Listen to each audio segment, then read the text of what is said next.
It's a big job, but it's an important one. Environmental groups are taking action to bring back wild steelhead and salmon stocks to healthy, self-sustaining levels in the greater Georgia Basin. And Deb has more in tonight's Insight. Deb. Well, Chris, we've known for some time that two important species of BC fish are losing ground. Our steelhead and our salmon are spawning in rivers that are often damaged by industry and urbanization. But a group of determined scientists have now come together to change all that. Linda Aylesworth has the story. Matt Castleman has a unique way of fishing. When he wants to locate a prize steelhead trout, he prefers radio telemetry to bait. What are we listening to? That is the sound of a radio transmitter that's in the stomach of a steelhead that's just upstream of this bridge.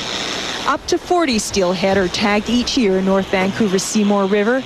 By tracking them this way and looking for them this way, fisheries experts can get an idea of how many have returned from the sea to spawn.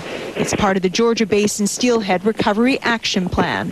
The steelhead population in the Seymour River and other rivers in the Lower Mainland and throughout BC are in decline. With a better idea of the population, we have a good idea of what's happening with the steelhead. We're focusing on steelhead because they're the largest, the biggest conservation concern in the river. Being a fraction of what they used to be in the river, they're about 25% of what they used to be. Greg Wilson represents one of the many partners brought together by Living Rivers involved in saving the steelhead here and in other rivers throughout the Lower Mainland and Vancouver Island. Together they're working to repair the damage done by urbanization that makes these waterways inhospitable to both steelhead and salmon. Our collective efforts here are aimed at producing as many juvenile steelhead as we can, or smolts, because it's a numbers game in the ocean. And the more we can send out there, hopefully the more will come back. Those juvenile fish are farther upstream in a remote section of the Seymour. To check them out, we'll have to set out on foot.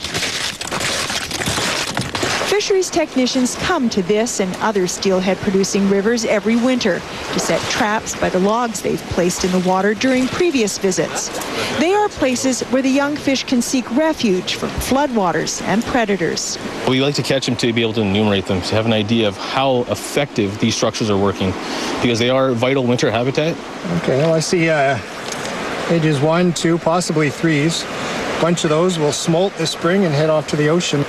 But to get an accurate count, they'll have to go for a swim. That we're here after the sun has set is no accident. We come here when the temperatures are really cold at night because during the day the fish they seek refuge, they hide under rocks, they generally don't do a lot.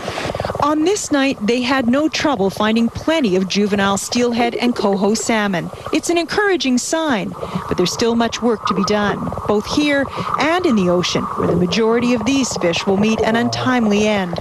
In the 1980s, hundreds of adult steelhead spawned in this river. Today, only 50 return. And from too few fish to plenty. A great start to the herring fishery today on the east coast of Vancouver Island. Fleets of boats were lined up early as gill netters jockeyed for position, getting a jump on the first catch of the year. The fishery can result in big money for the lucky. They've invested heavily in their boats, and with last year being a tough one, hopes were high today for a good haul. And as you can see, early indications look promising. Those out on the water say they just hope it'll stay that way. And Chris, that's tonight's Insight. Looked like a lot of seagulls were getting a free meal there too, Deb. Yes. All right. Well, they